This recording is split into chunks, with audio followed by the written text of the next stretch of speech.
प्रभु आंभ मानंकु कृपा करी दया करी प्रत्येक दिन परी आज मध्य ए प्रातः काल उपासना रे आंभ मानंकु ताहांकर से चरण तळकु अणै अछंती। सर्वप्रथमे मु सन्यादि पिता सदा प्रभु को धन्यवाद दउची। ता सहित आंभ मानंकर सिस्टर हेमांगिनी सिस्टर को मध्य मु धन्यवाद दिए। पुणी रियल मिनिस्टर ऑफ तरफ मते जो सुंदर सुजोग देथिबारु जितू भाई को पुणी सुकांत पाणी सार को मध्य धन्यवाद देवा संगे संगे जो माध्यम रे उपस्थित होइथिबा प्रत्येक प्रभुंकर दास दासी पुणी विश्वासी विश्वासिनी समस्त को मु प्रभु जीशु ख्रीष्टन नाम रे धन्यवाद जणाउची। समस्त को नमस्कार। आसंतु आमे प्रभुंकर से आराधना करिबा पूर्वरु आमे पदे प्रार्थना करिया। हे सर्वशक्तिमान पिता परमेश्वर प्रभु तुम्भर से पवित्र नाम को धन्यवाद दउछि राजा। प्रभु ए प्रातः काल रे प्रभु तुम्हें समस्त को शुभ निद्रा दे गोटे नूतन दिवस देखी पुनर्बार प्रभु तुमर से चरण तल को अणै अछ। जीवित मानंक मध्य रे जीवित करी तुम्हें नामस्थान दे अछ प्रभु सेथिपई तुम्भर से पवित्र नाम को धन्यवाद दउछि राजा।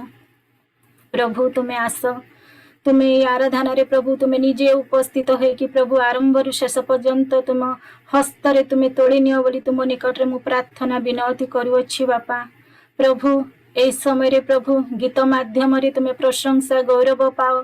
जो दासी प्रभु तुमर वाक्य कहिबे प्रभु तांको मध्य तुम्हें आशीर्वाद करो प्रभु। जो सिस्टर प्रभु परिचालन करुअछंती तांको मध्य तुम्हें आशीर्वाद करो बापा। बापा जो माने जॉइन है नांती अति शीघ्र जॉइन हेबा निमंते ओ तुम्भर आशीष करुणा पाइबा निमंते से मान को तुम अति शीघ्र जॉइन करो बोली तुम निकट रे निवेदन करुअछि प्रभु। तुम्हें प्रभु इस समय रे मो प्रार्थना सुनिलो प्रार्थना रे उत्तर देलो बोली मोर प्रिय प्रभु यीशु को नाम रे मागली पिता आमीन।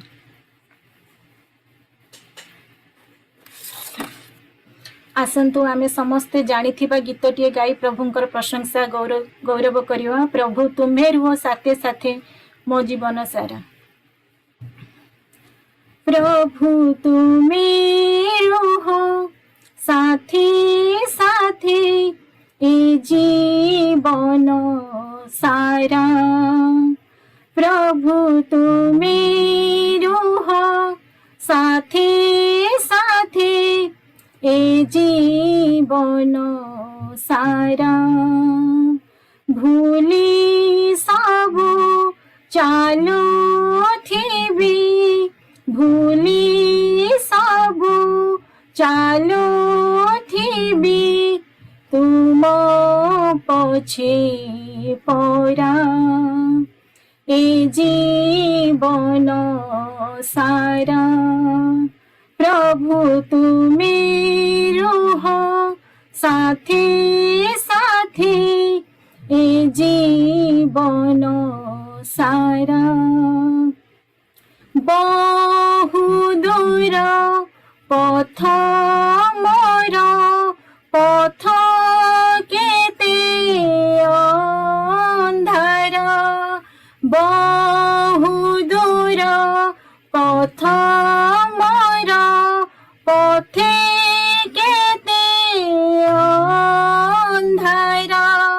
तुमे जदि ज्योति मोर तुमे जदि ज्योति मोर हेबी नाही दिगहरा ए जीवन सारा। प्रभु तुम्हें रुह साथे साथे ए जीवन सारा। प्रभु तुम्हें रुह साथे साथे ए जीवन सारा। दुख जेबी आसे मने जीवित सन्निधाने दुख जेबे आसे मने जीवित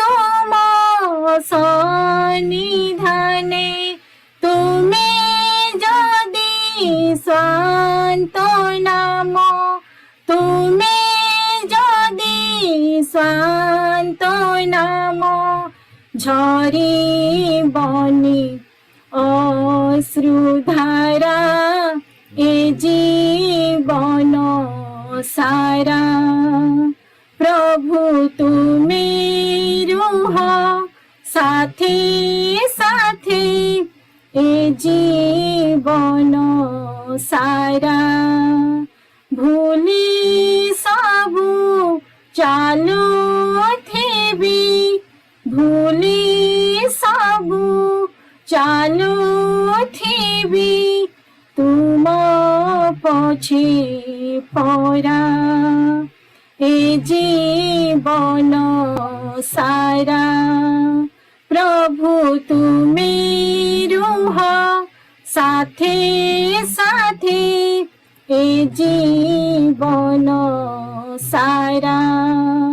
প্রভু তুমি রুহ সাথে সাথে এ জীবন সারা, এ জীবন সারা।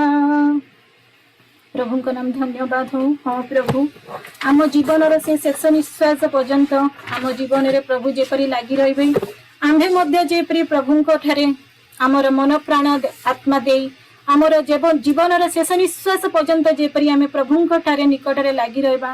एथि निमंते आसंतु आ गोटे गीत गाई प्रभुंकर धन्यवाद करवा। हिंदी गीत टे करता हूँ मैं तेरी चिंता तू क्यों चिंता करता। करता हूँ मैं तेरी चिंता तू क्यों चिंता करता है। करता हूँ मैं तेरी चिंता तू क्यों चिंता करता है। आंसुओं की घाटियों में हाथ ना छोड़ूंगा तेरा। आंसुओं की घाटियों में हाथ ना छोड़ूंगा तेरा। करता हूँ मैं तेरी चिंता तू क्यों चिंता करता है। करता हूँ मैं तेरी चिंता तू क्यों चिंता करता है। मेरी महिमा तू देखेगा खुद को तेरे हाथों में दे दूं। मेरी महिमा तू देखेगा खुद को तेरे हाथों में दे दूं। मेरी शक्ति में तुझको देता हूँ, चलाऊंगा हर दिन मेरी कृपा में। मेरी शक्ति में तुझको देता हूँ, चलाऊंगा हर दिन मेरी कृपा में। करता हूँ मैं तेरी चिंता तू क्यों चिंता करता है। करता हूँ मैं तेरी चिंता तू क्यों चिंता करता है। सभी तुझको भूलेंगे तो भी क्या मैं तुझको भूलूंगा कभी। सभी तुझको भूलेंगे तो भी क्या मैं तुझको भूलूंगा कभी। अपने हाथों में तुझे उठाकर चलाऊंगा हर दिन इस जहां में। अपनी हाथों में तुझे उठाकर चलाऊंगा हर दिन इस जहां में। करता हूँ मैं तेरी चिंता तू क्यों चिंता करता है।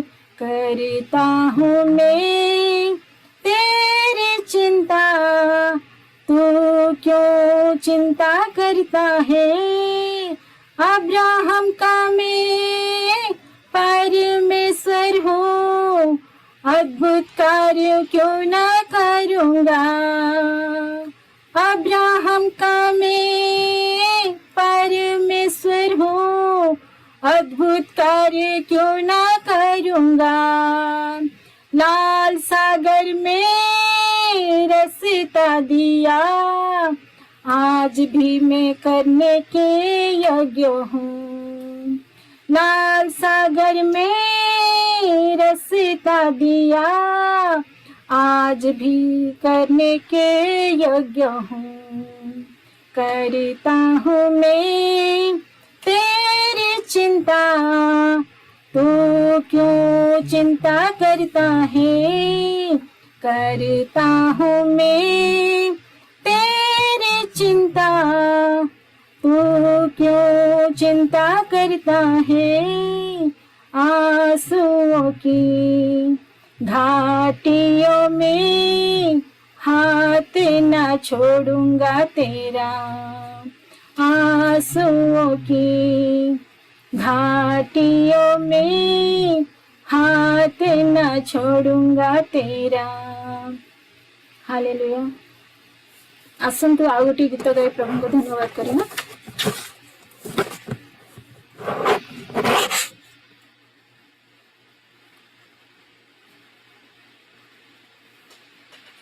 हिंदी गीत टे गाई।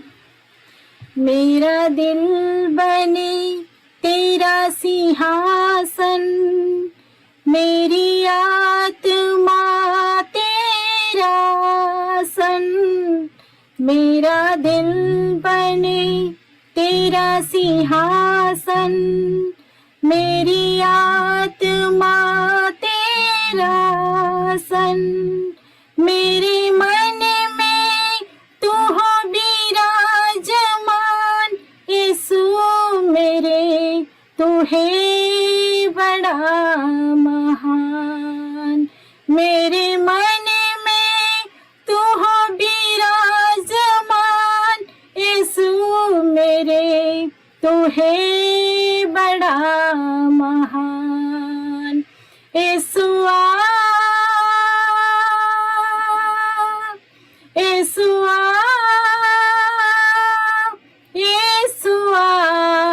मेरे मन में समा जा।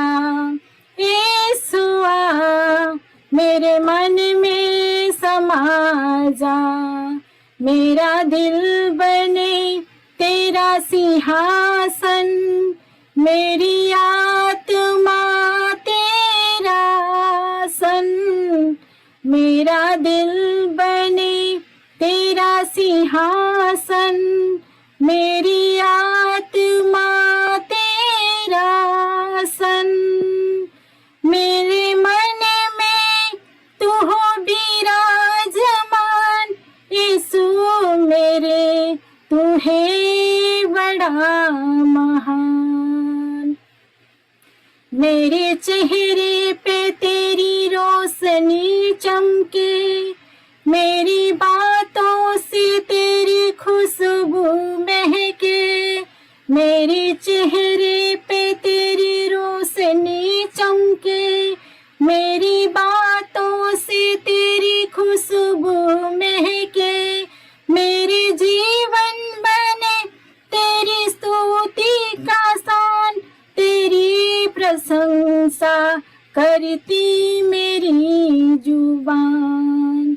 मेरा जीवन बने तेरी स्तुति का शान, तेरी प्रशंसा करती मेरी जुबान। यीशुआ यीशुआ यीशुआ मेरे मन में समा जा। यीशुआ मेरे मन में समा जा। तुझे देखना मैं चाहूं, तेरी और यीशु करीब आऊं। तुझे देखना मैं चाहूं, तेरी और यीशु करीब आऊं। कितना है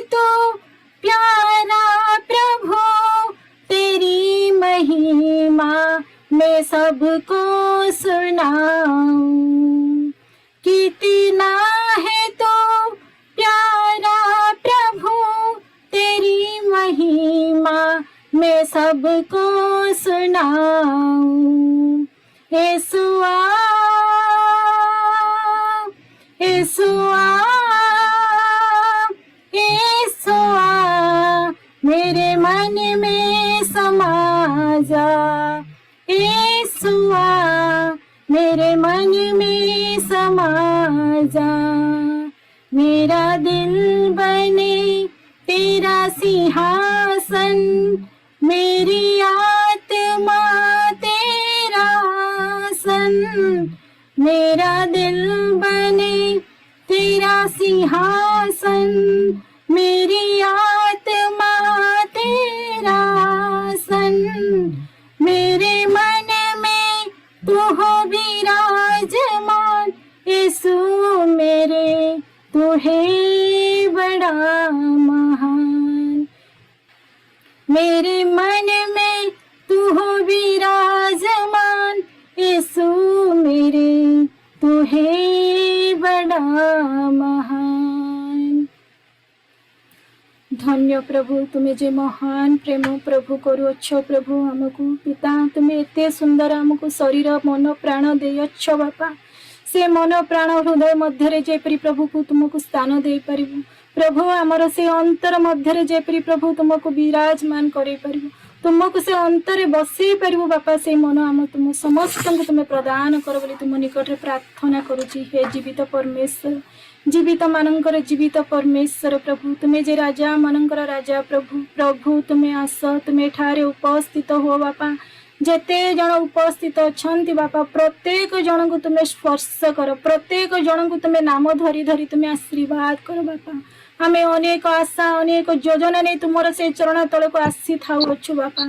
निराश हताश हवापे तुम्हें दियोनी बोली प्रार्थना करुछु बापा। ए मंद जगत रे प्रभु आमे एकाकी रही था बापा। तुमर निकटवर्ती हेबा निमंते तुम्हें सहाय्य कर। तुमर से पवित्र आत्मा रे आम समस्त को परिपूर्ण कर। हे सर्वशक्तिमान पिता परमेश्वर, इस समय तुमर जो दासी प्रभु तुमर वाक्य वितरण करिवे प्रभु, तांको मध्य तुम हस्ତରେ रखुअछि बापा। तांको मुखरे मुख कि तुम्हें कथा कह बापा। जेते जन प्रभु तुमर से वाक्य शुणिबु प्रभु, प्रत्येक जन बापा जेपरी प्रभु तुम्हारी नाम को जेपरी आगे करि परिबु, तुम्हारी नाम को जेपरी प्रभु अन्य को आगे जेपरी तुम्हार से वाक्य प्रचार करि परिबु, कहि परिबु राजा। सेही परी बड़, सेही परी मन, सेही परी शक्ति तुम्हें समस्त को तुम्हें प्रदान कर बोली मोर से प्रिय प्रभु जीशुଙ୍କ नाम रे विधान। मु वर्तमान मो जीवन साक्ष्यटी मु कहया पे चाहूची। आपण मैंने समस्ते जानी थिबे जून मासरे आम देह समस्तंकर खराब थिला। आमर जीतू भाई प्राय सदा बेले कहती कि आमर परिवार देह खराब अच्छी बोली।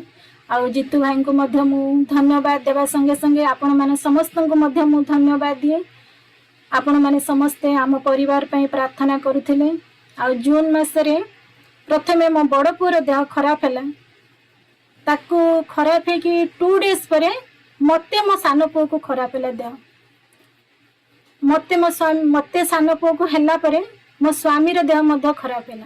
तो आमको माने ज्वर होउथिला, ता सहित काश होउथिला, बहुत हेडेक होउथिला, किछि स्मेल आसु नथिला, माने इंटरनल एते वीक कर दोथिला कि माने छोट पुओ पानी मागिले मध्य मु ताकू देई पारु नथिली।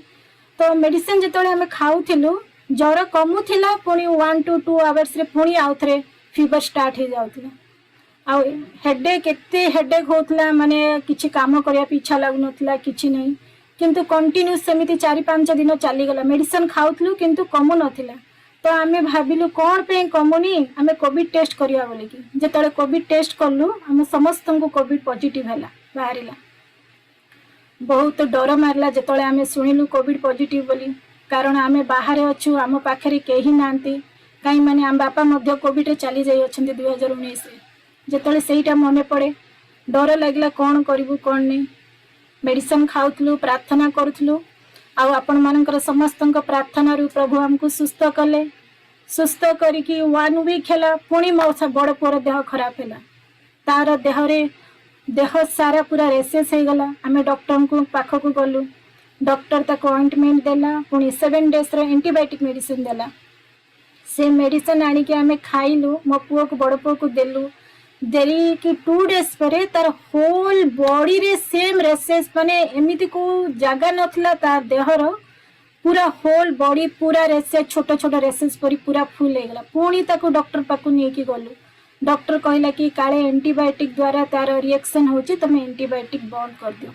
बंद करदेलु सप्ताहटी बीती गला ता देह सेमिति होची किछि कमुनी किछि ने मते भी किछि जणा पड़ नथला कोन होची काई माने डॉक्टर ऑलरेडी कहि सलानी कि सेटा एंटीबायोटिक द्वारा होची तमे एंटीबायोटिक बंद कर दियो। एंटीबायोटिक बंद करला परे भी सेटा कमुनी किछि नै से सेमति ही रहि जाईची।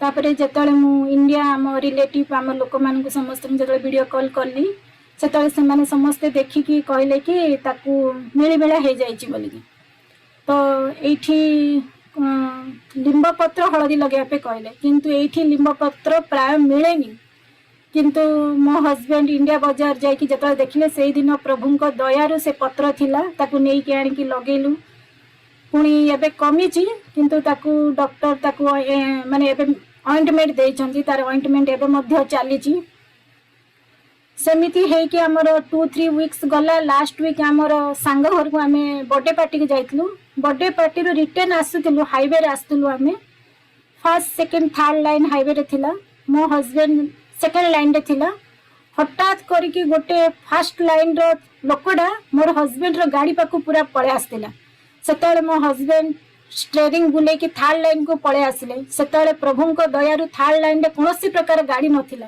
जदि गाड़ी थांता कौन आमर अवस्था होता आमको ही जनानी आ से दिन मो सान पु पछाड़े बसी सकारू सकाशु ताकू मुंडर मध्य से ग्लासटा बाजिकी ताकू टिके बाजिला रास्ता सारा से कांदुथिला किंतु प्रभु एते बड़ समस्या रे हमको उद्धार करी आज तांकर से चरण तल को अणे अछंती सेति पे मु प्रभु को धन्यवाद देवा संगे संगे आपण माने समस्त को मु पुनर्बार धन्यवाद देउछि आ आपण माने समस्त आम परिवार पे प्रार्थना करंतु आमे जेपरी समस्ते प्रभु को निकट रे लागी रहबु प्रभु को निकटवर्ती हेई परिबु पुणी मो दुई पुअंकर एबे कमिंग मंडे रु तांकर स्कूल भी मध्य स्टार्ट हेई जिवो आ से माने स्कूल जिवे मते बहुत डर लागे कि मो बड़ पुओ को सब बेले मो सोई उठला परे मु देखिताय कि आउ रेसेस होची ना कोन होची बोली कि देखिते आपण माने सब बेले प्रार्थना तापे रखंतु पुनर्बार कोनोसी प्रकार रोग हो कि कौन प्रकार से परी एलर्जी की जहाँ भी ताकू जेपरी स्पर्श न करि परबो एथिपे आपण समस्ते प्रार्थना रे आम परिवार पे रखंतु आ प्रभु ए छोट साक्ष्य रे गौरवान्वित पांतु आपण माने समस्त को आम पे पुनर्बार धन्यवाद देछि। नमस्कार। धन्यवाद दीदी सुंदर भाव रे वर्शिप करी आमान को समस्त को प्रभु को चरण तल को नै छंती धन्यवाद आ सुंदर जीवन तो साक्ष्य दे छंती आ प्रभु गौरव पांतु आ परिवार को मते विशेष करी प्रभु आशीर्वाद करंतु आ आमे विशेष करी प्रभुंकर दास दासी तांको परिवार पय प्रार्थना करिबा आ आमान को मध्य रे प्रभुंकर दासी रश्मि रेखा दास अछंती संबलपुर आ प्रभुंकर दासी प्रार्थना करिवे रश्मि दीदियांको पय भाईनांको पाई तांको कोଳରେ ଦେଇଥିବା ଦୁଇ ପୁଅଙ୍କ ପାଇଁ ପ୍ରଭୁ ବହୁଳ ଭାବରେ ଆଶୀର୍ବାଦ କରନ୍ତୁ ସେମାନେ ଦୂରସ୍ଥାନ ଆମେରିକା ରେ ରୁହନ୍ତି ପ୍ରଭୁ ସେମାନଙ୍କର ପ୍ରତ୍ୟେକ ବିଷୟରେ ଆଶୀର୍ବାଦ କରନ୍ତୁ ଆବଶ୍ୟକତା ପୂର୍ଣ୍ଣ କରନ୍ତୁ ସେଥିପାଇଁ ଆଉ ପ୍ରଭୁଙ୍କର ଦାସୀ ରଶ୍ମି ରେଖା ଦାସ ପ୍ରାର୍ଥନା କରିବେ। प्रेज द लॉर्ड समस्त को प्रेज द लॉर्ड भौणी जो साक्ष्य देले तांको नाटा कोन कहले रश्मि नंद ओके ठीक आसंतु आ माने प्रभु को निकटवर्ती हेबा प्रार्थना करबा। पवित्र पवित्र पवित्र अति पवित्र प्रेममय पिता परमेश्वर तुम्हें आश्चर्य पराक्रम एवं प्रभु गौरवमय एवं शक्तियुक्त परमेश्वर प्रभु आमाने प्रातः समय आमाने तुम निकटवर्ती हेबा को पारिछु सेते तुम नाम को कोटि कोटि धन्यवाद दउछु। प्रिय पिता एत बळे आम माने तुम निकट को आसीछु आनुय प्रभु तुम आम को तुम पाख को आनीच ए प्रातः समय से धन्यवाद दिए आम माने एते बळे जेते जण ए अवस्था ए फेलोशिप रे जॉइन करिछु प्रभु प्रभु तुम्हें प्रत्येक को तुम्हें आशीर्वाद कर आम समस्त को तुम चंचल बसवा योग्य कर सूची अंतकरण सूची मन मान को तुम्हें दियो। प्रिय पिता एतले विशेष रे से रश्मि भौणी पे प्रार्थना करी प्रभु तांको परिवार पे प्रार्थना तांको किते ପ୍ରତିକୂଳ ପରିସ୍ଥିତି ମଧ୍ୟରେ ତୁମେ ନେଇଛ, କିନ୍ତୁ ତଥାପି ତୁମେ ତାଙ୍କୁ ଆଶୀର୍ବାଦ କରି ତୁମେ ସୁସ୍ଥତା ସବଳତା ସମସ୍ତଙ୍କୁ ଦେଇଛ। ସେଥିପାଇଁ ଆମମାନେ ତୁମକୁ ଧନ୍ୟବାଦ ଦଉଛୁ ପ୍ରଭୁ। ଆମମାନେ ଯେତେ ତୁମଠାରେ ବିଶ୍ୱାସରେ ବଢୁ, ସେତିକି ଆମ ସହିତ ଅନେକ ପ୍ରକାର ବିଷୟ ଗୁଡିକ ଆମମାନଙ୍କ ସହିତ ଘଟିଥାଏ, ପରୀକ୍ଷା ସଦୃଶ। ପ୍ରଭୁ, ଆମମାନେ ପ୍ରାର୍ଥନା କରୁଛୁ ସେ ଭଉଣୀଙ୍କ ପରିବାରକୁ ତୁମେ ବାହୁଲ୍ୟ ଭାବରେ ଆଶୀର୍ବାଦ କର। ପ୍ରିୟ ପିତା, ତାଙ୍କର ବଡ ପୁଅ ପାଇଁ ବିଶେଷରେ ପ୍ରାର୍ଥନା କରୁଛୁ ବାପା। ତୁମେ ତ ସେଇ ସନ୍ତାନକୁ ସେମାନଙ୍କୁ ତାଙ୍କ କୋଳରେ ଦେଇଛ ପ୍ରଭୁ। ତାଙ୍କର ଯାହା କିଛି ଶାରୀରିକ ଦୁର୍ବଳତା ଆଜି ଯୋଉ ସ୍କିନରେ ରାସେସ୍ ହଉଛି ପ୍ରଭୁ, ଆମମାନେ ପ୍ରାର୍ଥନା କରୁଛୁ ମିଳିତ ଭାବରେ ପ୍ରଭୁ, ତୁମ ନାମରେ, କେବଳ ଯୀଶୁ ତୁମ ରକ୍ତରେ, ଯୀଶୁ ତୁମ ନାମରେ ତୁମେ ତାକୁ ସ୍ପର୍ଶ କର ପ୍ରଭୁ। हे पिता परमेश्वर, तुम नामरे ही सब किछि रहछि प्रभु।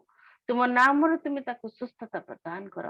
अनेक औषध आमे खाई थाओ, किंतु तुमर आशीर्वाद जे आमनक पई सुस्थता आनी दिए प्रभु। तेणु करे से विश्वास रे प्रभु भौणी कर बड़ पो को माने तुम निकट रखुछु प्रभु।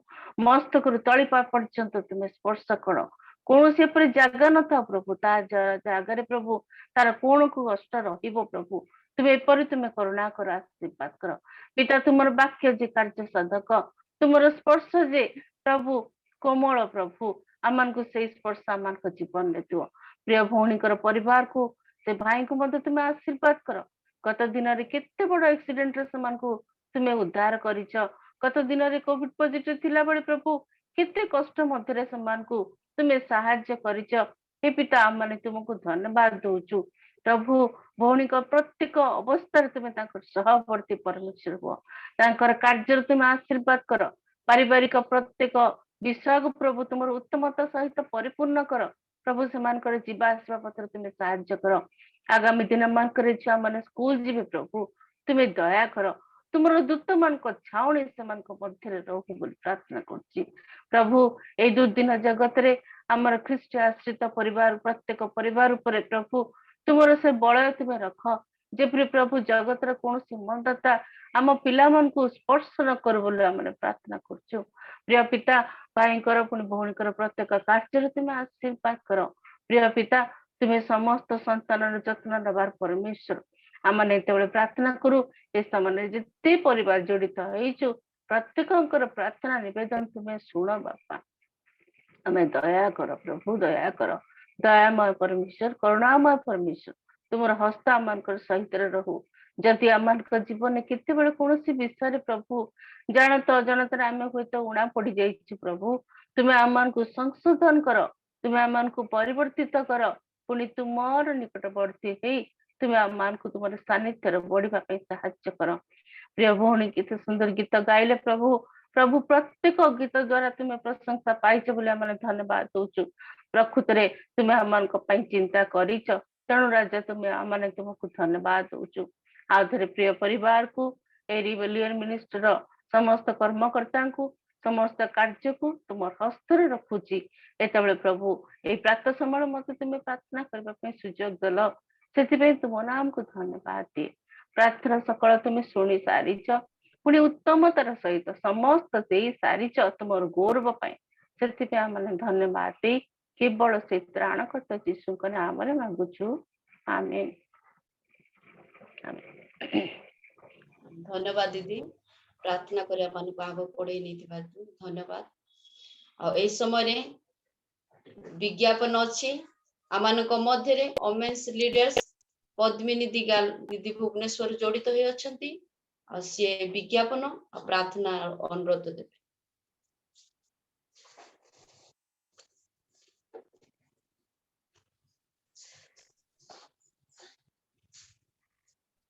पद्मिनी दीदी,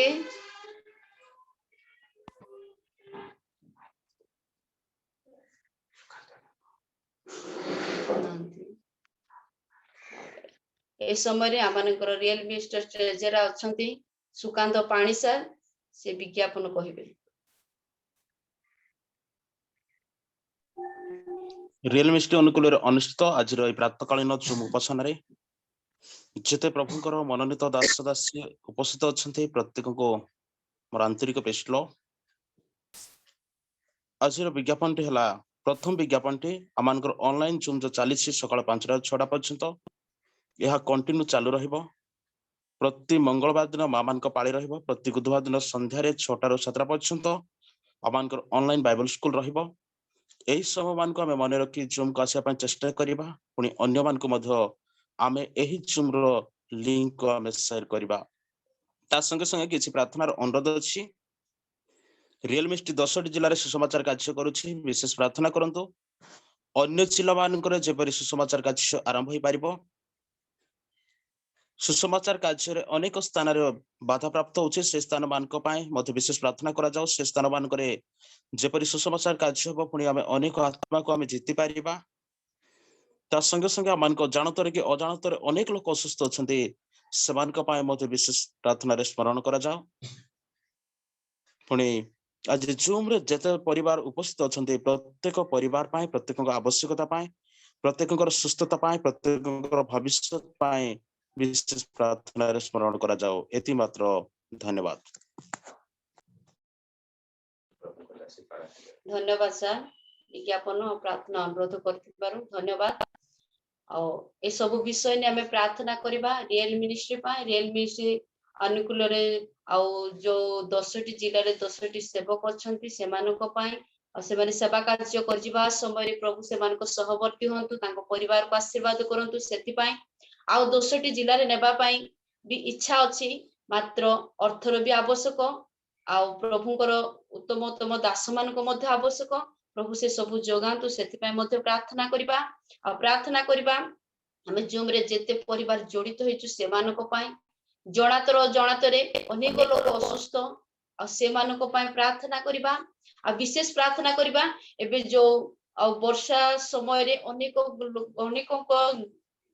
गृह भासी जाइछि अनेक लोक बेसहारा रे अछंती सेमानको पाई प्रभु सेमानको बासगृह दियंतु पिंधिबा पाई वस्त्र दियंतु खाइबा पाई आहार दियंतु सेमानको पाई सेमानको गृह रे थिबा छोट छोट पिला मानको पाई हमें प्रार्थना करिबा आ आजी जो दासी वाक्य देवे से दासी को निमंते मध्य हमें प्रार्थना करिबा आमानको मध्य रे हेमलता सुना अछंती प्रभुଙ୍କର दासी ए सब विषय नै से प्रार्थना करिबे समस्त को प्रेज द लॉर्ड आसंत प्रार्थना करिबा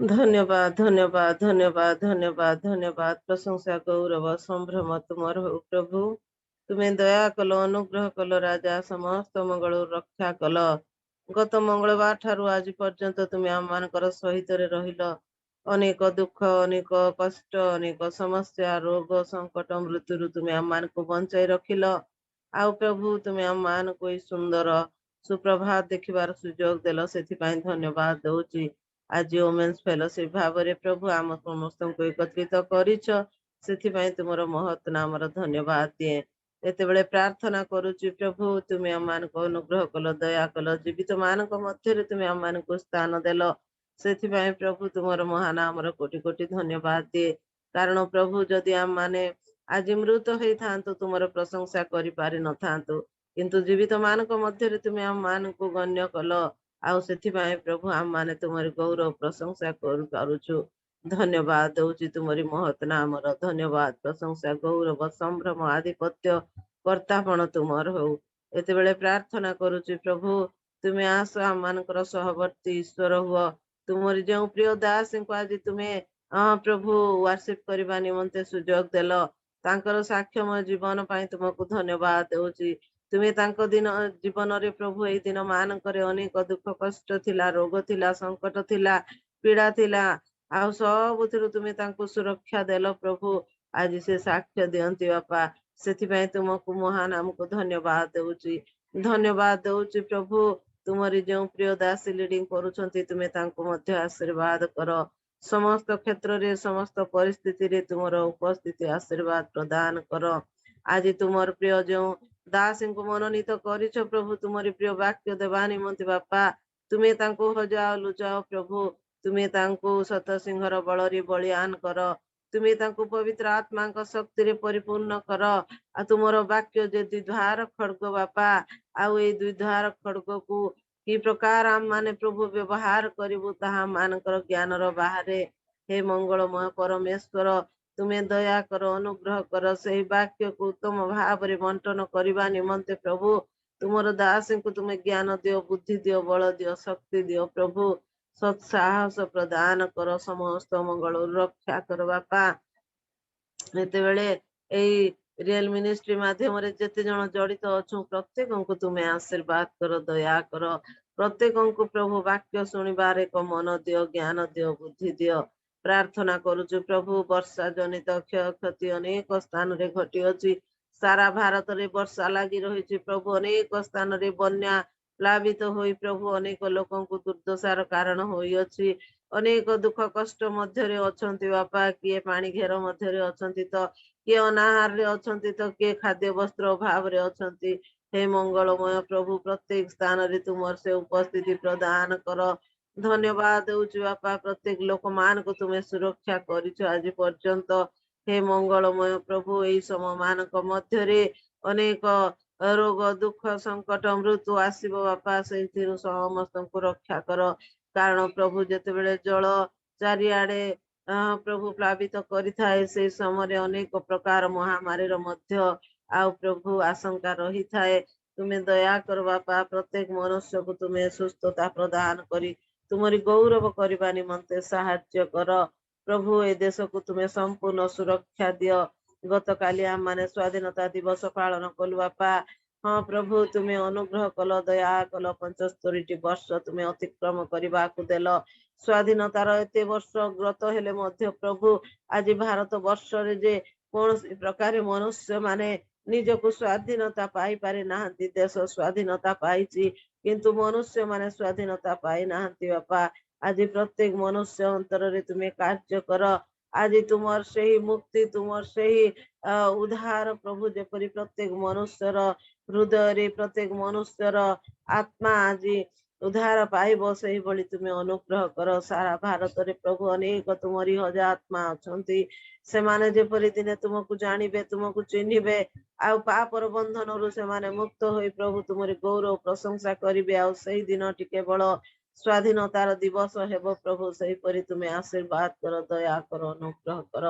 ପ୍ରଭୁ ଆଜି ଦିବସର ପ୍ରତ୍ୟେକଟି କାର୍ଯ୍ୟକୁ ଆଉ ଏ ଉପାସନାର ସମସ୍ତ ଭାର ତୁମର ଚରଣ ତଳେ ସମର୍ପଣ କରି ତ୍ରାଣକର୍ତ୍ତା ମଧୁମୟ ପ୍ରଭୁ ଯୀଶୁ ଖ୍ରୀଷ୍ଟଙ୍କ ନାମରେ ଅଳ୍ପ ନିବେଦନ କରୁଛୁ, ଆମେନ୍। ଧନ୍ୟବାଦ ଦିଦି, ସବୁ ବିଷୟ ବୋଝର ସହିତ ପ୍ରାର୍ଥନା କରିଥିବାରୁ ଧନ୍ୟବାଦ ଦଉଛି। ଆଉ ଏଇ ସମୟରେ ଆମମାନଙ୍କର ମୁଖ୍ୟ କାର୍ଯ୍ୟ ଅଛି ବାକ୍ୟ ଶୁଣିବା। ଆମମାନଙ୍କ ମଧ୍ୟରେ ପ୍ରଭୁଙ୍କର ଦାସୀ ରାଣୀ ପେଣ୍ଠାରୁ ଜଡିତ ହୋଇ ଅଛନ୍ତି ସୁଜାତା ଜେନାମା, ଆଉ ସିଏ ବାକ୍ୟ ଦେବେ। ସମସ୍ତେ କରତାଳ ସହିତ ପ୍ରଭୁଙ୍କର ଦାସୀକୁ ଆହ୍ୱାନ କରିବା।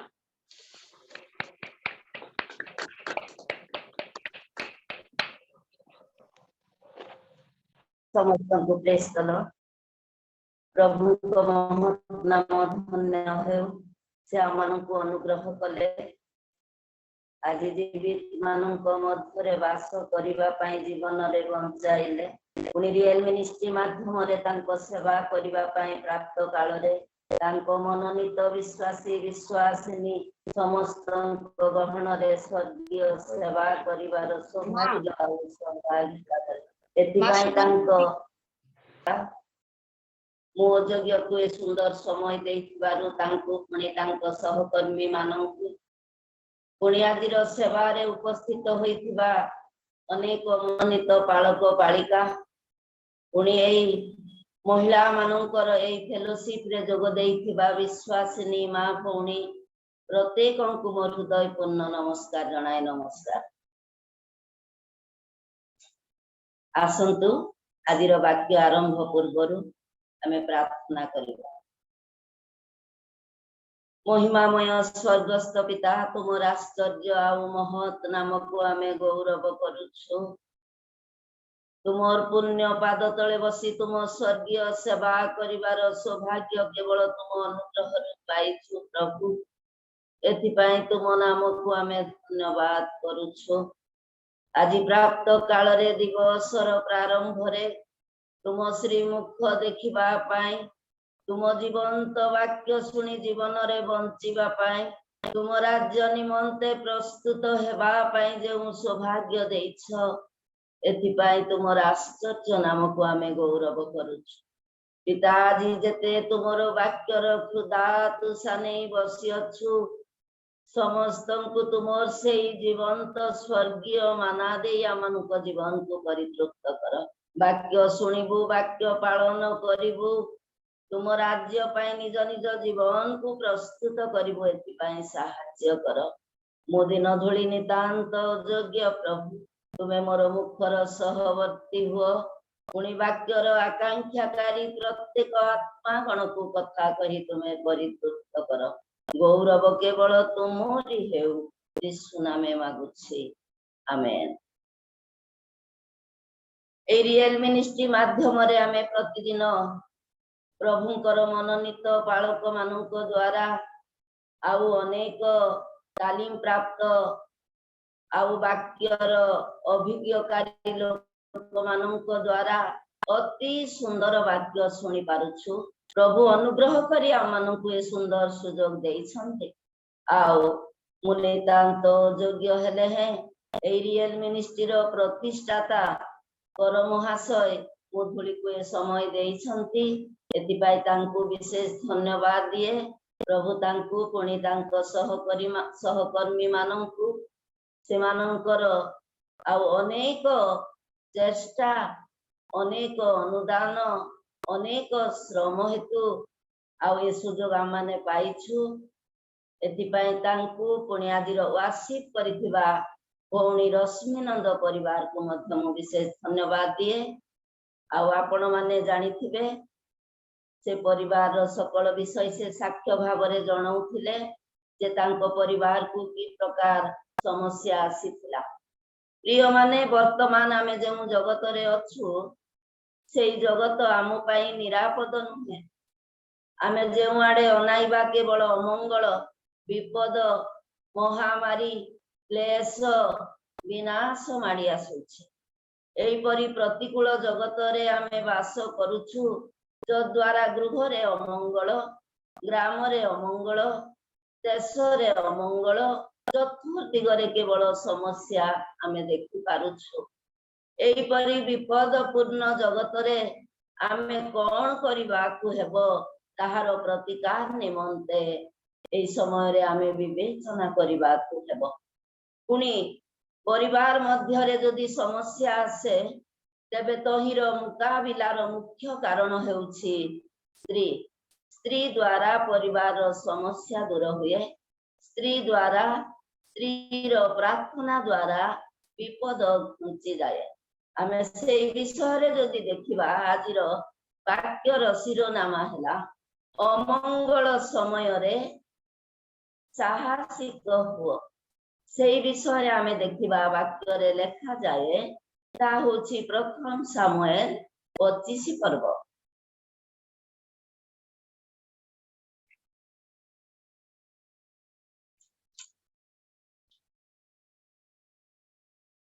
पच्चीस 16 एवं 17 पद आमे पढ़िबा। मात्र सेही लोक माने आम मानकर बड़ उपकारी पुणी आम्भे माने क्षेत्रे से मानक संगे थिबा जाए आम्भ मानकर कौनसी अपकार होई नाही कि आम्भे माने किछि हराई नाहु। आम्भे माने से मानक संगे मेसु जगिबार समस्त समय जाक से माने रात्रि रे ओ दिन रे आमानक प्रति प्राचीर स्वरूप थे। ए हेतु एबे तुम्भर की कर्तव्य एहा विवेचना करि बुझ। कारण आम्भ मानक कर्ता ओ ताहांकर समस्त गृह प्रतिकूल रे अमंगल स्थिर होई अछि। मात्र से एपरी पापाधन संतान जे तांकु केही किछि कहि न पारे। आमे एठारे देखिबा को पारुछु अबिगल को जने जुबासी कहउछंती अमंगलर संवाद। से कहउछंती ए हेतु एबे तुम्भर की कर्तव्य एहा विवेचना करि बुझ। कारण आम्भ मानक कर्ता ओ ताहांकर समस्त गृह प्रतिकूल रे अमंगल स्थिर होई अछि। ଆମେ ଏଇଠାରେ ଦେଖିବାକୁ ପାରୁଛୁ ସେଇ 25 ଆଉ 3 ପଦ ପର୍ଯ୍ୟନ୍ତ ଆମେ ଯଦି ପଢିବା, ସେଇ ସମୟରେ ମାୟନ ସ୍ଥିତ ଜଣେ ଲୋକ ବର୍ମିଲରେ ବ୍ୟବସାୟ କରୁଥିଲେ। ସେ ଅତି ବଡ଼ ଲୋକ ଓ ତାହାର 300 ମେଷ ଓ 100 ଛାଗି ଥିଲେ।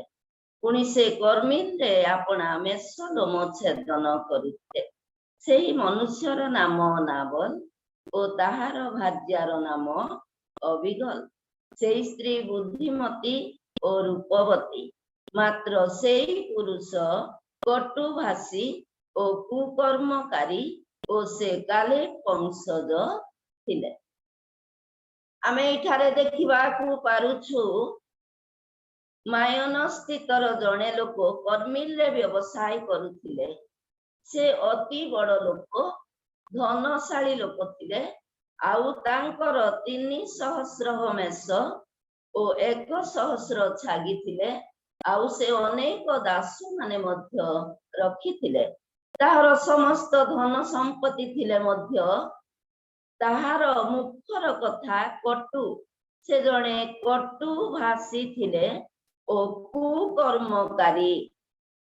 ଏଥିରେ ଆମେ ଜାଣିବାକୁ ପାରୁଛୁ ଜଣେ ମନୁଷ୍ୟର ଅନେକ ଧନ ଥାଉ କି ସମ୍ପତ୍ତି ଥାଉ କି ଜ୍ଞାନ ଥାଉ, କିନ୍ତୁ ତାହାର ମୁଖର କଥା ଯଦି କଟୁ, ତାହାର କର୍ମ ଯଦି କୁକର୍ମ, ତେବେ ସେଇ ମନୁଷ୍ୟ ଜଗତରେ ମନୁଷ୍ୟ ଦ୍ୱାରା ଗୌରବ ପାଇବ ନାହିଁ କି ପରମେଶ୍ୱରଙ୍କ ଦୃଷ୍ଟିରେ ସନ୍ତୋଷ ଭାଜନ ହେବ ନାହିଁ।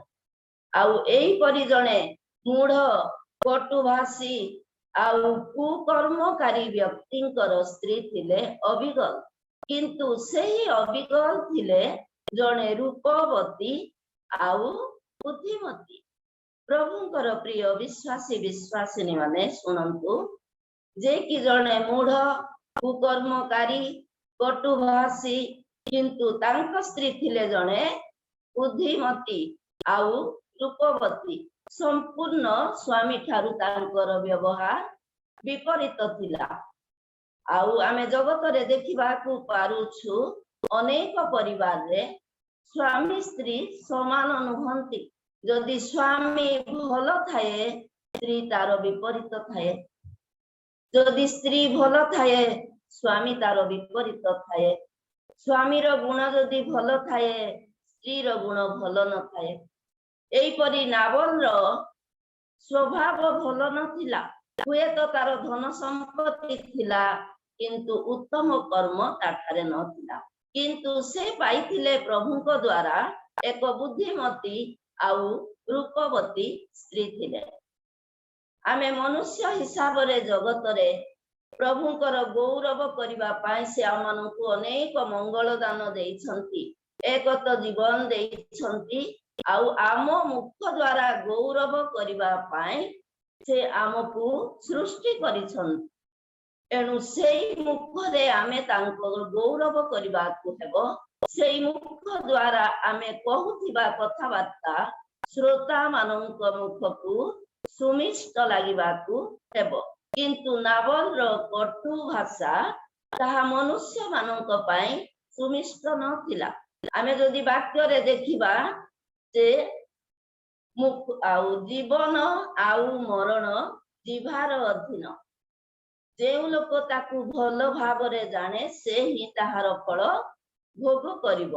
ହିତୋପଦେଶ 18:21 ଏହା ଲେଖାଯାଏ। ଜୀବନ, ମରଣ ଆଉ ଜୀବନ ହେଉଛି ଜିହ୍ବାର ଅଧୀନ। ଏହି ଜିହ୍ବାରେ ହିଁ ମରଣ ଆଉ ଜୀବନ ଅଛି।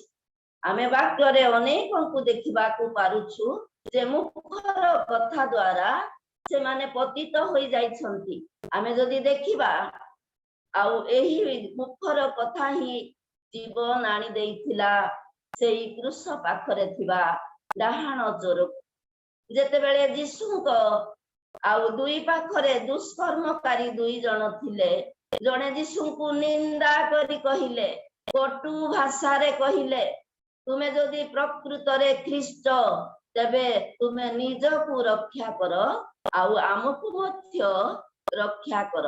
ଆମେ ସେଇ ଲୁକ 23 ର ଯଦି ଦେଖିବା 39 ପଦରେ, ଆଉ କୃଷ ଉପରେ ଚଢା ଯାଇଥିବା ଦୁଷ୍କର୍ମକାରୀ ମାନଙ୍କ ମଧ୍ୟରୁ ଜଣେ ତାହାଙ୍କୁ ନିନ୍ଦା କରି କହିବାକୁ ଲାଗିଲା, ତୁ କଣ ଖ୍ରୀଷ୍ଟ ନୋହୁ?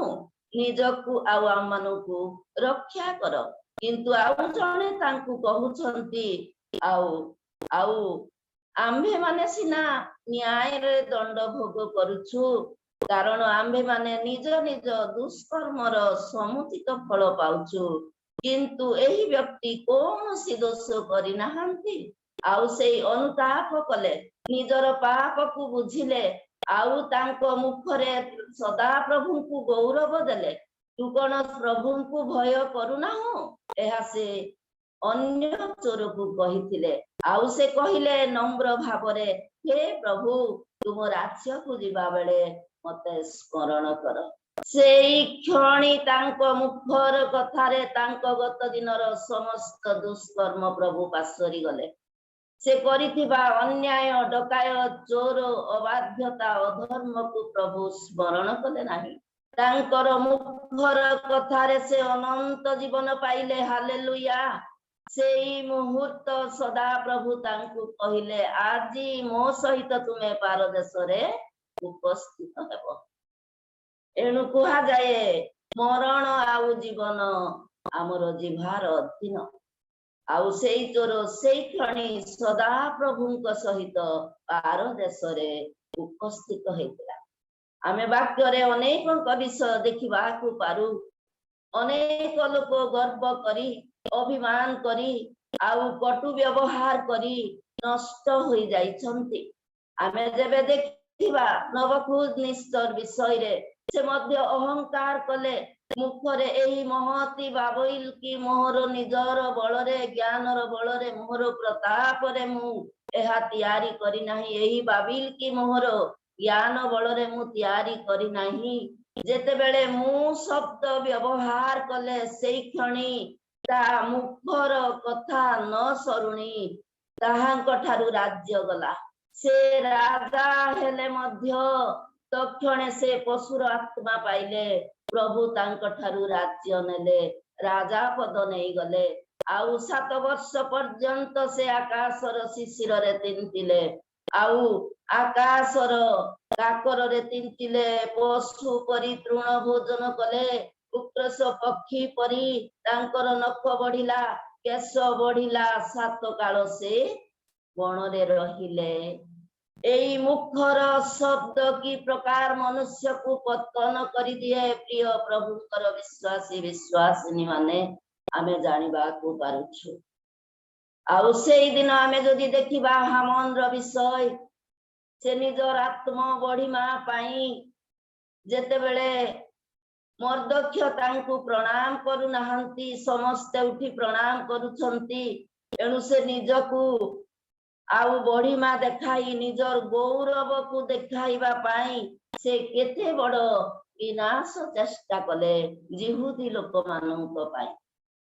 ସାମାନ୍ୟ ନମସ୍କାର ପାଇବା ପାଇଁ, ଗୌରବ ପାଇବା ପାଇଁ, ନିଜର ଆତ୍ମା ବଢିମା ପାଇଁ ସେ କେଡେ ବଡ ଆଉ କଳ୍ପନା କଲେ, ଅନ୍ୟର ବିରୋଧକୁ ଗଲେ।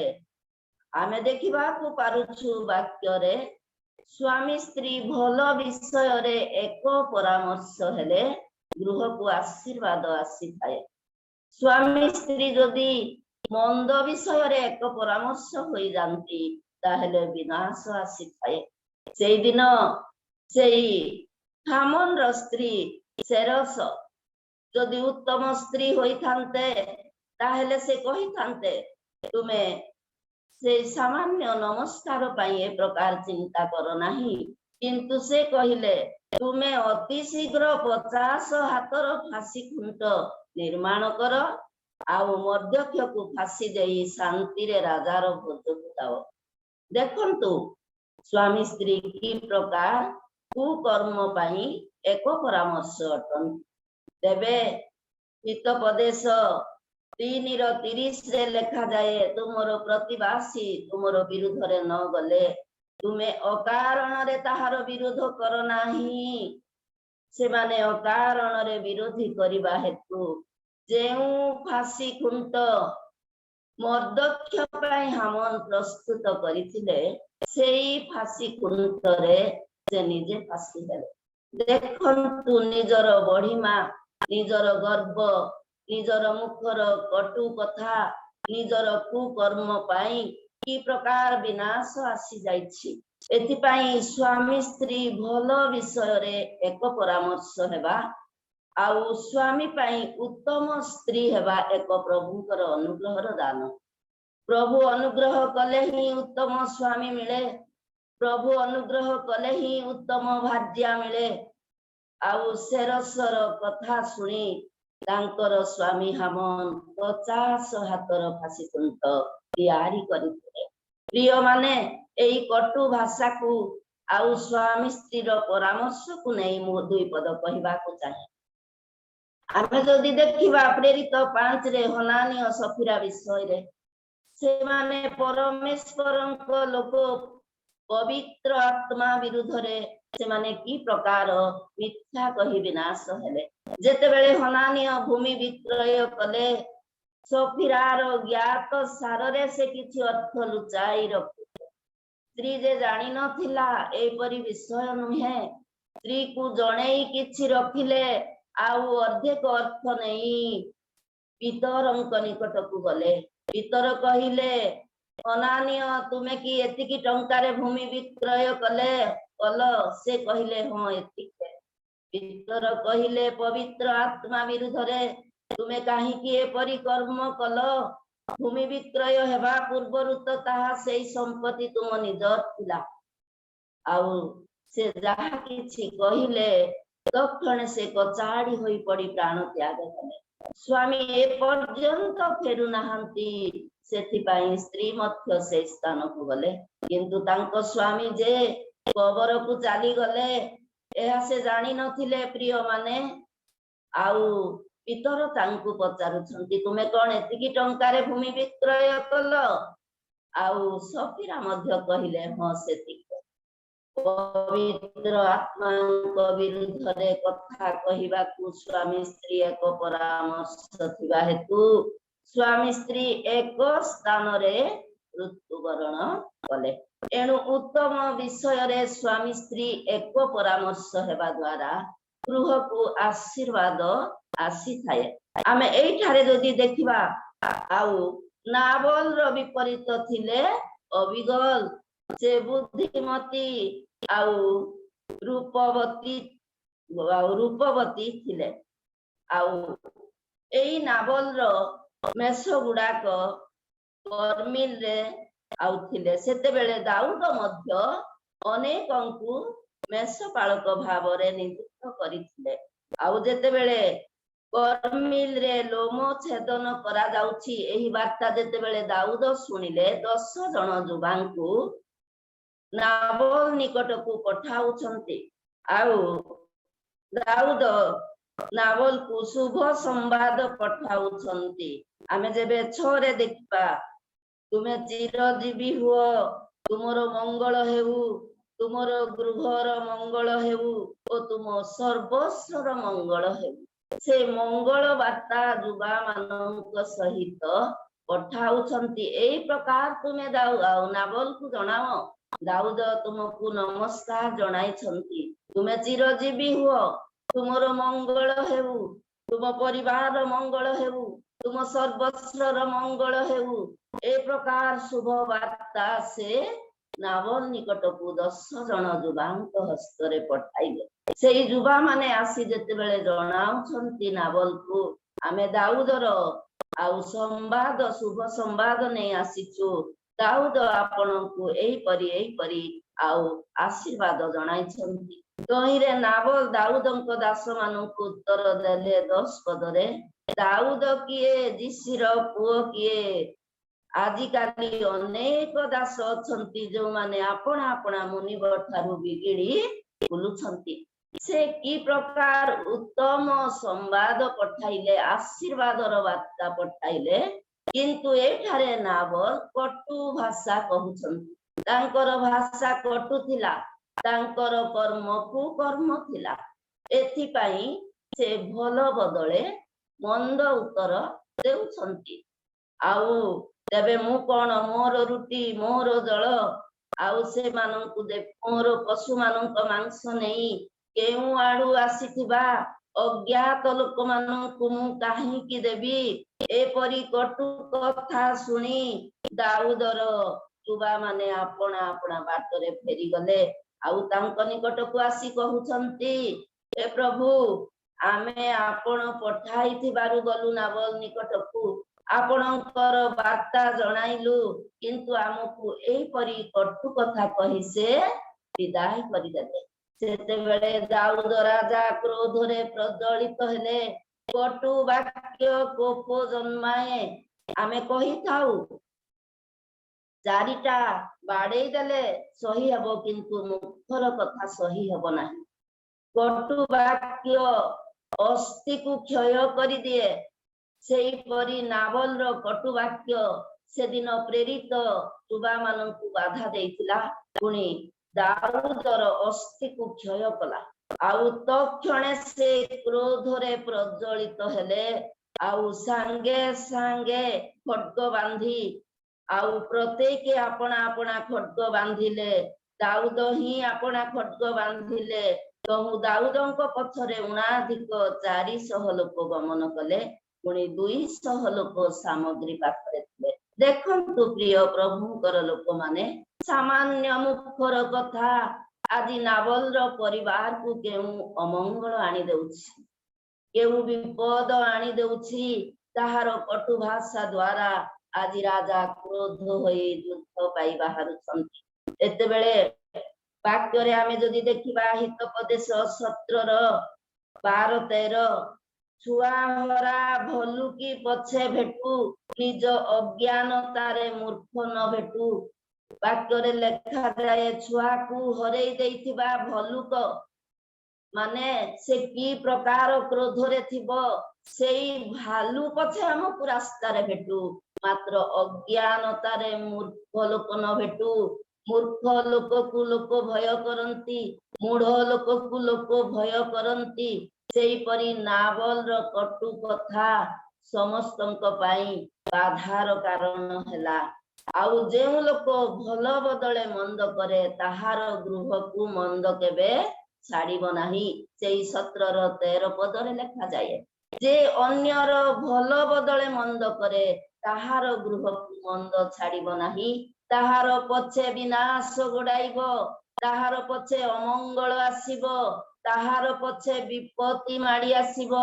ଆଜି ନାବଲର କଟୁ ଭାଷା ତା ପରିବାରକୁ, ତା ଆଉ ପରିଜନକୁ ଅମଙ୍ଗଳର ପରିସ୍ଥିତି ଆଣି ଦେଇଛି। ଏହି ସମ୍ବାଦ ଅବିଗଲକୁ ଜଣେ ଯୁବାସୀ ଜଣାଉଛନ୍ତି। ଆଉ ଆମ ପ୍ରଭୁଙ୍କର ଆଉ ଏହେତୁ ଏବେ ତୁମ୍ଭର କି କର୍ତ୍ତବ୍ୟ, ଏହା ବିବେଚନା କରି ବୁଝ, କାରଣ ଆମମାନଙ୍କ କର୍ତ୍ତା ଓ ତାହାଙ୍କ ସମସ୍ତ ଗୃହ ପ୍ରତିକୂଳରେ ଅମଙ୍ଗଳ ସ୍ଥିର ହୋଇଛି। ମାତ୍ର ସେ ଏପରି ପାପାଧମ ସନ୍ତାନ ଯେ କେହି ତାକୁ କିଛି କହି ନପାରେ। ନାବଲକୁ ଜଣେ ପାପାଧନର ସନ୍ତାନ ବୋଲି କୁହାଯାଉଛି, କାରଣ କେହି ଭଲ କହିଲେ ସେ ଶୁଣିବ ନାହିଁ, କାହାର ଉପଦେଶ ସେ ମାନିବ ନାହିଁ। ଏଥିପାଇଁ ଆଉ ଦୁଷ୍ଟ ମାନେ ଅନୁଯୋଗ ଉପଦେଶ ଅଭାବରେ ମରନ୍ତି ବୋଲି ଲେଖା ଅଛି। ଦୁଷ୍ଟକୁ ତାହାର ଦୁଷ୍ଟତା ହିଁ ଧରିବ, ଦୁଷ୍ଟତା ରୂପ ଦୌଡ଼ିରେ ସେ ବନ୍ଧାଯିବ, ହିତୋପଦେଶରେ ଲେଖାଯାଏ। ସେହିପରି ନାବଲର ଦୁଷ୍ଟତା ହିଁ ତାହାକୁ ବିନାଶ ଆଣୁଛି। ଆଉ ନାବଲର ସେଇ ଯୁବା ଅବିଗଲକୁ କହୁଛନ୍ତି, ଦାଉଦର ଲୋକମାନେ ଉତ୍ତମ। ଆମେ ଯେତେବେଳେ ମେଷ ଜଗୁଥିଲୁ, ସେମାନେ ଦିନ ରାତି ଆମ ପାଇଁ ପାଚିରି କରିଥିଲେ। ସେମାନଙ୍କ ସହିତ ଥିବା ବେଳେ ଆମର କୌଣସି ମେଷ କ୍ଷତି ହୋଇନାହିଁ। ଆଉ କାହିଁକି ନାବଲ ଏହିପରି କର୍ମ କଲେ? ଦେଖ, ଏବେ ଗୃହ ପ୍ରତିକୂଳରେ ଅମଙ୍ଗଳ ଆସିଛି। ଏବେ କଣ କରିବାକୁ କର୍ତ୍ତବ୍ୟ, ତାହା ବିବେଚନା କର। ପ୍ରିୟ ବିଶ୍ୱାସିନୀ ମା ମାନେ, ଯଦି ପରିବାରକୁ ଅମଙ୍ଗଳ ଆସିଛି, ବିପଦ ଆସିଛି, ଏ ସମୟରେ ଆମେ କଣ କରିବାକୁ ହେବ? ହିତୋପଦେଶ 24:10 ଟିକେ ପଢି ଦିଅନ୍ତୁ।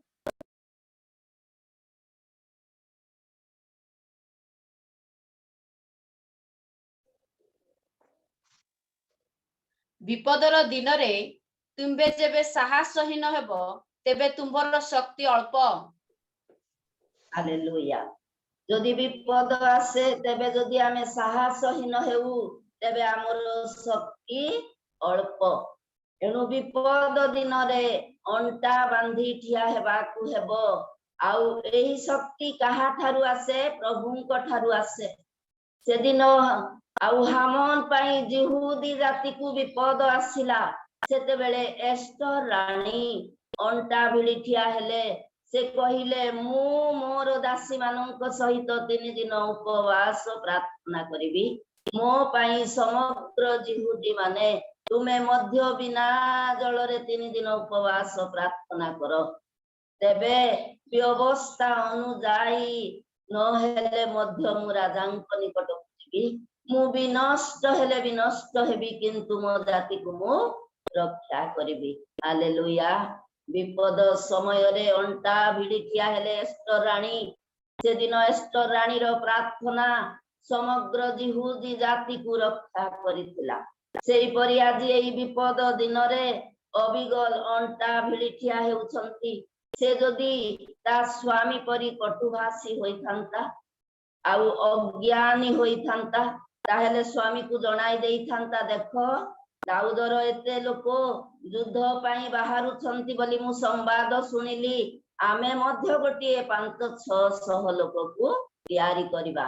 ତାହେଲେ ଉଭୟ ଦଳ ଯୁଦ୍ଧରେ କେତେ ଲୋକର ପ୍ରାଣ ନଷ୍ଟ ହୋଇଥାନ୍ତା, କେତେ ଲୋକ ଆହତ ହୋଇଥାନ୍ତା। ଆଉ ଆମ ଗାଁ ଗହଳିରେ ହେଲେ ଠେଙ୍ଗା ବାଡ଼ି ଧରି କିଏ କାହାକୁ ମାରିଥାନ୍ତେ, ଲାଷ୍ଟକୁ କୋର୍ଟ ଦାଣ୍ଡରେ ଯାଇ ଠିଆ ହେଇଥାନ୍ତେ। କିନ୍ତୁ ଅବିଗଲ ବୁଦ୍ଧିମତୀ ଏଣୁ ଏ ସମୟରେ ସେ ବୁଦ୍ଧି ପ୍ରୟୋଗ କଲେ। ଆଉ ସେ ତତ୍କ୍ଷଣେ ଅଣ୍ଟା ଭିଡ଼ି ଠିଆ ହେଲେ। ତହୁଁ ଅବିଗଲ ଶୀଘ୍ର 200 ରୁଟି, 2 ଗୁମ୍ଫା ଦ୍ରାକ୍ଷାରସ, 5ଟି କଟା ମେଷ ଓ 5 ଗହୁଣି ଭଜା ଶସ୍ୟ ଓ 100 ପେଟା ଦ୍ରାକ୍ଷା ଫଳ ଓ 200 ଡିମ୍ବୁରି ଚକି ନେଇ ଗଧ ମାନଙ୍କ ଉପରେ ନଦିଲା। କଣ କଲେ? ଦାଉଦର କ୍ରୋଧ ଶାନ୍ତ ହେବ ସେ ମୂଢ ନାବଲକୁ କିଛି ଜଣାଇଲା ନାହିଁ। ସାଙ୍ଗେ ସାଙ୍ଗେ ଅବିଗଲ 2 ଗୋଟି ଗଧ ଧରି ସେଇ ପର୍ବତକୁ ଯାଉଛନ୍ତି। ଆଉ ଯେତେବେଳେ ସେଇ ଅବିଗଲ ବାହାରିଲେ, ତାହାର ସ୍ୱାମୀ ନାବଲକୁ ଜଣାଇଲେ ନାହିଁ। 20 ପଦରେ ଆମେ ଦେଖିବା, ଏହି ରୂପେ ସେ ଗର୍ଦ୍ଧବ ଉପରେ ଚଢି ପର୍ବତ ଉହାଡ଼ ନିକଟକୁ ଆସନ୍ତେ, ଦେଖ ଦାଉଦ ଓ ତାଙ୍କର ଲୋକମାନେ ଅବିଗଲ ସମ୍ମୁଖରେ ଉପସ୍ଥିତ ହେଲେ ଓ ସେ ସେମାନଙ୍କୁ ଭେଟିଲେ। ପୂର୍ବରେ ଦାଉଦ କହିଥିଲେ, ମୁଁ ଏଇଟାର ପ୍ରାନ୍ତରରେ ଥିବା ଦ୍ରବ୍ୟ ସବୁ ଖାଲି ମିଛରେ ଜଗିଲି।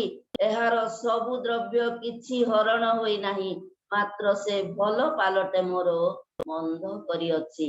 ଏଣୁ ଆଜି ପ୍ରଭାତ ହେବା ପୂର୍ବେ ଗୋଟିଏ ପୁରୁଷ ପିଲା ଅବଶିଷ୍ଟ ରଖେ। ତେବେ ସଦା ପ୍ରଭୁ ଦାଉଦଙ୍କ ଶତ୍ରୁ ମାନଙ୍କୁ ସେଇ ଦଣ୍ଡ ମଧ୍ୟ ଅଧିକ ଦିଅନ୍ତି। ଏତେ କ୍ରୋଧରେ ପ୍ରଜ୍ୱଳିତ ହୋଇଛନ୍ତି ଦାଉଦ ଯେ ସକାଳ ହେବା ପୂର୍ବରୁ ଗୋଟିଏ ପୁରୁଷ ପିଲାକୁ ମୁଁ ରଖିବି ନାହିଁ, ସମସ୍ତଙ୍କୁ ବଧ କରିବି। ଏହିପରି କ୍ରୋଧରେ ଜର୍ଜରିତ ହୋଇ ସୈନ୍ୟ ସହିତ ଖड्ग ବାନ୍ଧି ଆସୁଥିବା ଦାଉଦ ନିକଟକୁ ସାମାନ୍ୟ ଏକ ସ୍ତ୍ରୀ କିଛି ଭେଟି ସାଙ୍ଗରେ ନେଇଛନ୍ତି। କୌଣସି ଅସ୍ତ୍ର ନାହିଁ କି ଶସ୍ତ୍ର ନାହିଁ କି ଦାସ ନାହିଁ। ଭେଟି ନେଇ ସେଇ ପର୍ବତ ସମ୍ମୁଖକୁ ଗଲେ। ଆଉ ସେ ସାଙ୍ଗେ ସାଙ୍ଗେ ଦାଉଦଙ୍କ ଚରଣ ତଳେ ପଡ଼ି କହିଲେ, ହେ ମୋହର ପ୍ରଭୁ, ମୋ ମୋହର ଉପରେ ହିଁ ସେହି ଅପରାଧ ବର୍ତ୍ତୁ। ସେ ତ କିଛି ଜାଣିନଥିଲେ, କିନ୍ତୁ ସେ କହୁଛନ୍ତି, ହେ ପ୍ରଭୁ, ସେହି ଅପରାଧ ମୋ ଉପରେ ବର୍ତ୍ତୁ। ଆପଣଙ୍କ ଯୁବା ମାନଙ୍କୁ ମୁଁ ଦେଖିନଥିଲି, ଆଉ ନାବଲ ଏପରି କହିବା ବେଳେ ମୁଁ ଶୁଣି ନଥିଲି। ତା ନାମ ଯେମନ୍ତ ନାବଲ ମୂଢ, ତାଠାରେ ମୂଢତା ଅଛି। ମାତ୍ର ଆପଣଙ୍କର ଦାସୀ ମୋ ପ୍ରଭୁଙ୍କ ପ୍ରେରିତ ଯୁବା ମାନଙ୍କୁ ଦେଖି ନାହିଁ। तार नम्रता की प्रकार देखंतु नम्र हेबा द्वारा प्रभु आमर समस्त समस्या को नहीं जानती आमर अमंगल को मंगल रे परिणत करि दियंती आउ नम्र हेबा द्वारा की प्रकार मंगल आसी थाए से नम्र होई दाऊद राजांक चरण तले पड़ी गले आउ कहउछंती मो स्वामी नाबल ता नाम जेमंत तार आउ मूढ़ ताठारे मूढ़ता अछि प्रभु आपण जने प्रभुंकर दास एइपरि रक्तपात दोष करंतु नाही प्रभु मोर भेटी ग्रहण करंतु आपणक जुबा मानकु ए भेटी दियंतु तार विनम्रर कथा तार कोमल कथा से दिन दाऊदर क्रोध शांत करि देइता आमे देखिबा अनेक विषय किंतु समयर स्वल्पता हेतु मु शॉर्टकट करी कहबाकू जाउछि आउ अबिगल दाऊद को अनेक मंगल विषय कहिले प्रभु आपणकू अनेक आशीर्वाद करिसंती आपण रक्तपात दोष करंतु नाही आउ सेई नाबल सिना मूढ़ आपण प्रभुकर दास से आउ सेथिरे दाऊद अबिगल को कहिले आजी जे मो संगरे साक्षात करिबाकू तुमको पठाइले सेई सदा प्रभु इस्राएलर परमेश्वर धन्य हेउंतु हालेलुया अबिगल बुद्धि अबिगल गुण आदि दाऊद राजार क्रोध को शांत करि देइछि प्रिय विश्वासिनी विश्वासी आमे देखिबाकू पारुछु दाऊद कहिले जेउ सदा प्रभु तुमको पठाइले मो संगरे साक्षात करिबाकू से इस्राएलर परमेश्वर धन्य पुणी तुम्बर सुविचार धन्य वास्तव रे एई परि स्त्री एक गुणवती बुद्धिमती ताहार रूप थिला किंतु अहंकार नथिला तार गुण थिला सेदिन बस्ती रानी रो रूप थिला मात्र तार अहंकार हेतु ताहार राजार रानी रो मुकुट निया गला आउ से रानी हेबाकू योग्य हेला नाही से रूप देखाइबा पाई जेते बेले अखेश्वर राजा अनेकंकु डकाई बस्ती रानी रो रूप देखाइबा पाई डाकिथिले से रूप हेतु अहंकार करिथिले रूप हेतु गर्व करी स्वामी रो कथा अमान्य करी जाई नथिले एथि पाई ताठारु मुकुट निया गला रानी पदरु से च्युत हेले किंतु अबिगल ठारे रूप थिले मध्य अहंकार नथिला तार रूप रे पवित्रता थिला ताठारे ज्ञान गुण थिला आज से ज्ञान गुण तार परिवार को तार ज्ञाति को रक्षा करि पारिछि आउ दाऊद कहउछंती कारण तुमको हिंसा करिबारु मते बारण कले जे सदा प्रभु इस्राएलर परमेश्वर ताहांको जीवित थिबा प्रमाणे हा सत्य जे तुमे शीघ्र मते भेटिबा पाई आसी नथिले सकाळ आलुओ बेलकू नाबल रो गोटिए पुरुष पिला अवशिष्ट नथान्ते दाऊद कहिले तुमे शीघ्र भेटिबा पाई आसी नथिले मु सत्य कहूची सकाळ हेबा बेले नाबल रो गोटिए हेले पुरुष पिला गृह रे की ग्राम रे नथान्ते तो से तांको पाई जहा आनिथिला दाऊद ता हस्तरु ताहा ग्रहण कले ओ ताहा को कहिले कुशल रे आपना गृह को जाओ देखो मु तुमर ब सुनिली ओ तुमको ग्राह्य कली हालेलुया आमानंकर भेटी परमेश्वरंक ठारे ग्रहण हेबाकू हेबो सेदिन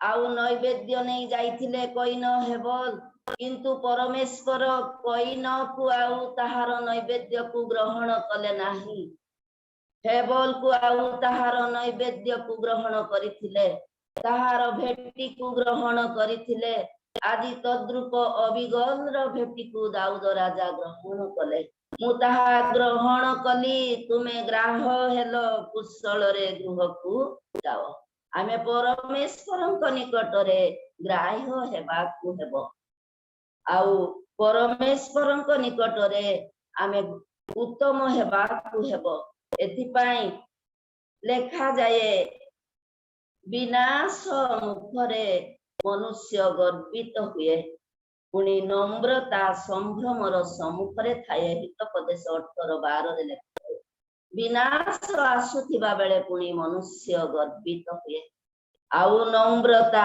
ସମ୍ଭ୍ରମର ସମ୍ମୁଖରେ ଥାଏ। ଯେଉଁମାନେ ନମ୍ର ସେମାନେ ଗୌରବ ପାଆନ୍ତି। ବାକ୍ୟରେ ଲେଖାଯାଏ ମାଥ୍ୟୁ 5ରେ ନମ୍ର ଲୋକ ଧନ୍ୟ କାରଣ ସେମାନେ ପୃଥିବୀର ଅଧିକାରୀ ହେବେ। ପ୍ରିୟମାନେ ଏହି ପୃଥିବୀର ହିଁ ଅଧିକାରୀ ହେବେ ତାହା ନୁହେଁ। ପୃଥିବୀ ଦିନେ ବି ନଷ୍ଟ ହେବ, ଅନନ୍ତ ରାଜ୍ୟ ସ୍ୱର୍ଗର ଅଧିକାରୀ ହେବେ। ନମ୍ର ଲୋକମାନେ ସ୍ୱର୍ଗ ରାଜ୍ୟର ଅଧିକାରୀ ହେବେ। ନମ୍ର ହେବା ଦ୍ୱାରା ଆଉ ଭୟାନକ ମଙ୍ଗଳ ଘଞ୍ଚି ଯାଇଥିଲା ସେଦିନ ଅବିଗଲର। ଆଉ ଅବିଗଲ ଯେତେବେଳେ ଗୃହକୁ ଫେରୁଛନ୍ତି ସେ ଦେଖିଲେ ଯେ ନାବଲ ନିକଟକୁ ଆସିଲା ବେଳେ ସେ ଗୃହରେ ରାଜ ଭୋଜ କରି ଭୋଜନ କରିଛନ୍ତି ଆଉ ଅତିଶୟ ମତ ହୋଇ ସେ ସକାଳ ପର୍ଯ୍ୟନ୍ତ ଶୟନ କରିଛନ୍ତି। ଅତିଶୟ ମତ ଥିବାରୁ ତାହାର ମନ ପ୍ରଫୁଲ୍ଲ ଥିଲା।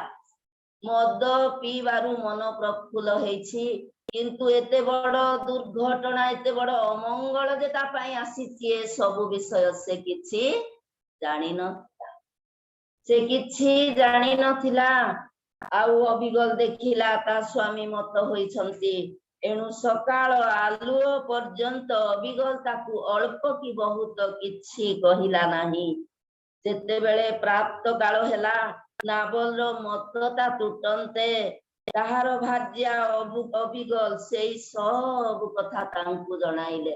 ଦେଖ ରାଜା ଏପରି କ୍ରୋଧରେ ଆସିଥିଲେ, ମୁଁ ତାଙ୍କୁ ଭେଟିବାକୁ ଗଲି, ଯଦ୍ୱାରା ସେ ଚାଲିଗଲେ, ନହେଲେ ଆଜି ଆମ ଗୃହ ଆମ ପରିବାର ଧ୍ୱଂସ ହୋଇଯାଇଥାନ୍ତା।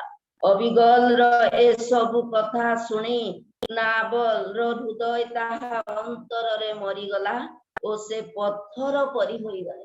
ସେ ଆଶ୍ଚର୍ଯ୍ୟ ହେଲେ, ତାହାର ଅନ୍ତରରେ ତାହାର ହୃଦୟ ପଥର ପରି ହୋଇଗଲା। ଅନନ୍ତର ଉଣାଧିକ 10 ଦିନ ଉତ୍ତାରେ ସଦାପ୍ରଭୁ ନାବଲକୁ ଆଘାତ କରନ୍ତେ ନାବଲ କ୍ରୁଦ୍ଧ ହେଲା। ପ୍ରିୟମାନେ ସଦାପ୍ରଭୁ ଆମକୁ ଜୀବନ ଦେଇଛନ୍ତି। ସଦାପ୍ରଭୁ ଯଦି ଆମକୁ ବଳ ଦେଇଛନ୍ତି, ବଳ ପାଇଁ ଗର୍ବ କରିବା ପାଇଁ ନୁହେଁ। ଯଦି ସଦାପ୍ରଭୁ ଧନ ଦେଇଛନ୍ତି, ଧନ ପାଇଁ ଗର୍ବ କରିବା ପାଇଁ ନୁହେଁ। ଯଦି ସଦାପ୍ରଭୁ ରୂପ ଦେଇଛନ୍ତି, ରୂପ ପାଇଁ ଗର୍ବ କରିବା ପାଇଁ ନୁହେଁ। ଧନବାନ ଧନରେ ଗର୍ବ ନ କରୁ, ବଳବାନ ବଳରେ ଗର୍ବ ନ କରୁ, ଜ୍ଞାନବାନ ଜ୍ଞାନରେ ଗର୍ବ ନ କରୁ, କେବଳ ସଦାପ୍ରଭୁ ଜାଣେ ଓ ଚିହ୍ନେ ବୋଲି ତର୍କ। ବାକ୍ୟରେ ଲେଖାଯାଏ ନାବଲର ଗର୍ବ, ନାବଲର ଅହଙ୍କାର, ନାବଲର କୁକର୍ମ, ନାବଲର କଟୁ ଭାଷା ସେଦିନ ନାବଲ ପାଇଁ ମୃତ୍ୟୁ ଆଣି ଦେଇଥିଲା। ଏଣୁ ମରଣ ଆଉ ଜୀବନ ଜିହ୍ବାର ଅଧୀନ ଅଟେ। ଆମେ ଏ ବାକ୍ୟ ଦ୍ୱାରା ଦେଖିବା ପାରୁଛୁ।